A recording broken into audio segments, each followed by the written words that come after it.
still living their life after. Hey mga karte! Ubalik ko ninyo sa among DIY Camiguin trip. May 1, naghawa mi sa Malaybalay City. Since taga Malaybalay mi, duwagin siya kasakyan ko, commuter ka.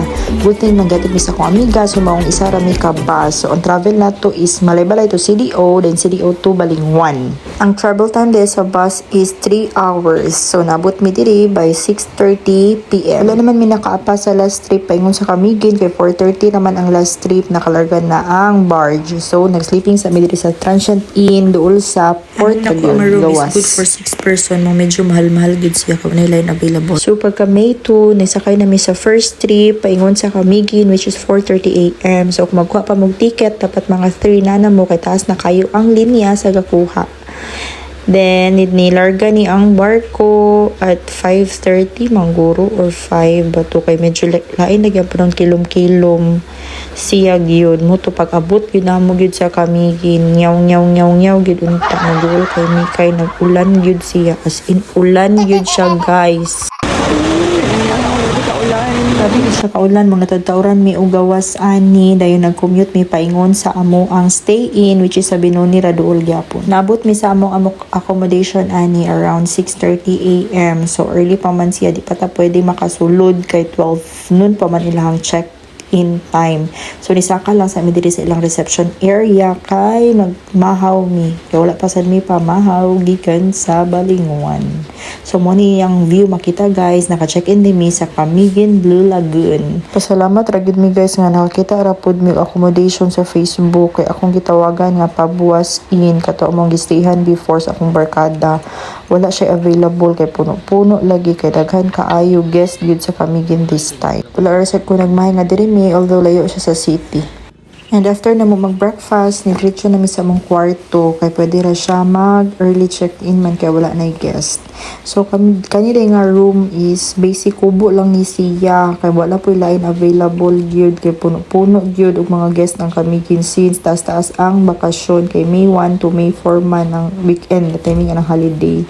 So di gid maayo sad no nga kanang mag-abrupt kag plan nga mula again na magka-dipo-dipo gyud aha ka mo stay guys. Ang rate day ani is 700 pesos siya, no aircon, only electric fan din common lang gyud iyang CR pero not bad, okay naman siya stayan, di po ka siya igang. Since wala naman siya ni padayon og ulan, medyo nihayag naman siya mao naka-decide mi nga magmantigi island sa miuna kay mo man siya ang duol sa among area. Nag-travel na ni mga 5 minutes sa Mangguro ni paabot na dito sa dock sa Mantigi Island. So nagbao-bao lang sa mi. Nagpliti mi ani ka kuya 50 pesos sa diyang hatod kami natulo ni Piang. Una, magpa-register ka kung pila mo kabuok mo sakay sa bangka. Dayon i-orient mo nila kung unsay pagabuhaton sa island. After ana mo bayad na dayon mo. Kani nga time nakarenta na mi og snorkeling equipment daan kay dito sa isla murag wala na daw kuno parinta dito, so nagrenta mi daan ani. Gihatag ra din namo ang resibo gikan dito sa among nabayaran aning mga kuan sa bangka kay sila na may mohatod sa imo sa island. Ug dapat ikip nimo ang resibo nimo kay maura po di mo ipakita pag musakay na ka og balik. Kani nga time grabe na gid ka excited si Pia kay first time niya mag island hopping. Wow. Ang travel time ani nara ni sa mga 15 minutes or 10 minutes ra, 10 to 15 minutes. Pagabot din hinitagbot din sa mo ang suwake unya kay mga idurante lagyan ni first time na mo so napalit ni ani balik 300 ni siya ang isa ka balde si kuya na ang maghinlo. Lami siya mura daw siya balot according sa kumbana kay kakaon mo siya balot di mo ka balot pero pag tilaw na ko lami man siya okay ra pero dapat gid alive din mo ni siya kaunon kay makadaot daw ug di nimo makaon nga kuan siya kaso ka nagalihok-lihok pag na siya galihok siya kay buhi siya. Nalikaon po si Piang. Di ba kami rin nakaurot anang isa ka balde. Grabe kinaunay. After na mo na nga onog swake, so nag-pictorial sa amin na may tig-picture dito nga maayo kaayo. Shout out kay kuya, nalimot ko siyang kuha siyang pangalan. Pero human draw ni siyang tanawa. Kaway-kaway guys. Pero amot, na perfect pa So kay nalingaw kay miya niyang the way siya bukuan magstorya sa iya mga pag-capture sa lingaw kay si Piang grabe iya agikik og katawa pero naman may nagkadimao ani siya fantastic. Pero na mo nag-snorkeling na dayon may wala na may naka-take of video kay wala man may GoPro nga camera nga pwede siya i-underwater. So, nalingaw ra pud si Piang as in lingaw siya 100%. Kani mo na niya mong dagway after na mo nag-snorkeling activities. Lingaw kay si Piang sa mga turtle, sa mga fish. Gusto pa siya mag-round 2 kaso ang bulsa na ko guys wala na ika-round 2 kay 575 kayo ang round 2 kay magkuha naman po ka og tour guide kay maglisod po kag ikaw ray magsalom-salom dito sa ilalom lisod yun siya need tour guide. Ano na ko video sa ako ni Derby ang sa resulta ning video o niya kay awat na do siya ni Manong pag nawag na. Bongga ka day. Nice one. Mga 1.5 hour kami nagstay sa island guys kay grabe gid ka init. Supposedly 3 hours imuhang stay dadto nga ihatag tapos ingon tong mga tour guide ingon sila okay ra daw magstay longer as long as napakay masakyan pero kami ni una na may kay init di kayo.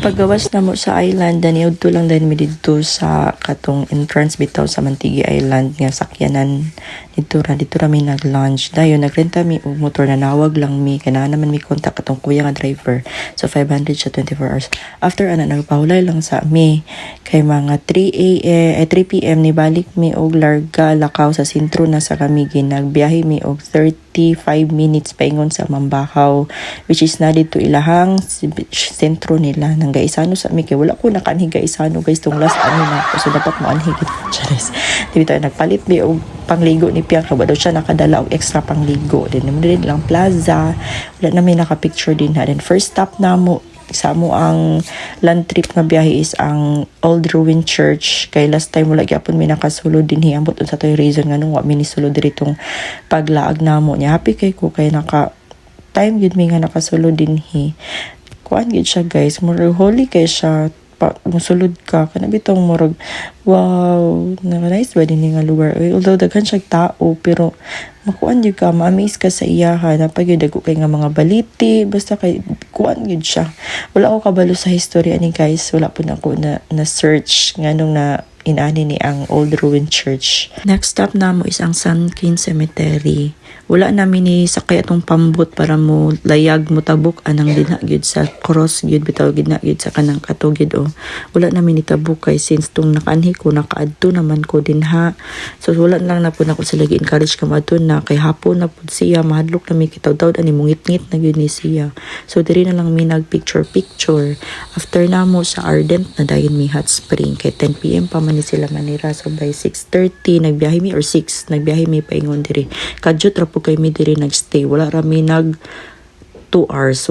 Lami kay humul-humulan din higyud kay init siya nya gabi itsada gid siya advice na mo manhi mo dinhi gabi gid siya ang nice maganhi dinhi kay 10 PM pa man ni sila manira ingon sila dili gid daw same sa una gyud ang kainito niya kay nara sa 33 degree Celsius na lang siya karon pero not bad na siya kay bugnaw baya kung gabi init-init na ng 33 lami punta siya hulum-hulum og dugay pero nagdali rami din hipod kay layo pa baya amo accommodation lagi mo travel pa mi 35 minutes so muutong nang gawas ra dayon mi pila ra ka kuan oras 1.5 hour gid mi so nag-travel na mi ani paingon sa ang paggawas unya naka-decide mi nga maghapit lang mi og pang dinner din hira sa Jollibee drive-thru kay basa man mi wa na mi nang giilis ani si Piang ra mo giilisan kay ulana man gud ni uy na mabasa ra gyapon mi magiilis mi useless ra siya so amo ang next vlog ani guys unya na lang or some other day ang part 2 sa day 2 kay taas na kaayo thank you for watching bye bye.